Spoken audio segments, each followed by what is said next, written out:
പാട്ടിന്റെ വഴികളും തനിക്ക് വഴങ്ങുമെന്ന് തെളിയിച്ചിരുന്നു MD. 1981 സുകുമാരനെ നായകനാക്കി ഹരിഹരൻ സംവിധാനം ചെയ്ത ചിത്രമാണ് വളർത്തുമൃഗങ്ങൾ. സുകുമാരനും മാധവിയും രതീഷും ബഹദൂറുമെല്ലാം അഭിനയിച്ച ഈ ചിത്രം സർക്കസ് കൂടാരത്തിലെ മനുഷ്യജീവിതങ്ങളുടെ കഥ പറഞ്ഞ ചിത്രമായിരുന്നു. ഈ ചിത്രത്തിൽ തിരക്കഥയ്ക്കൊപ്പം പാട്ടുകളും എഴുതിയത് MD ആയിരുന്നു. MB ശ്രീനിവാസൻ ഈണം പകർന്ന 4 പാട്ടുകളാണ് വളർത്തുമൃഗങ്ങൾ എന്ന സിനിമയിലുള്ളത്.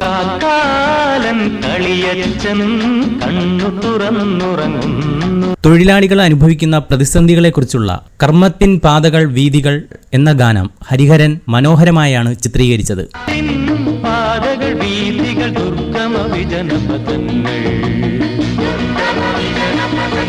പാട്ടെഴുത്തിന്റെ ലാളിത്യവും തനിക്ക് വഴങ്ങുമെന്ന് തെളിയിക്കുന്നതായിരുന്നു ചിത്രത്തിലെ ഒരു മുറി കണ്ണാടി ഒന്നു നോക്കി എന്ന P. സുശീല പാടിയ പ്രണയഗാനം.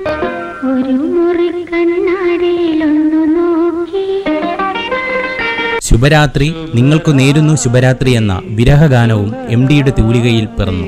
നിരവധി സിനിമകൾക്ക് കഥയും തിരക്കഥയും സംവിധാനവും ഒരുക്കിയെങ്കിലും പിന്നീടൊരിക്കലും MD പാട്ടെഴുത്തിന്റെ വഴികളിലൂടെ സഞ്ചരിച്ചിട്ടില്ല.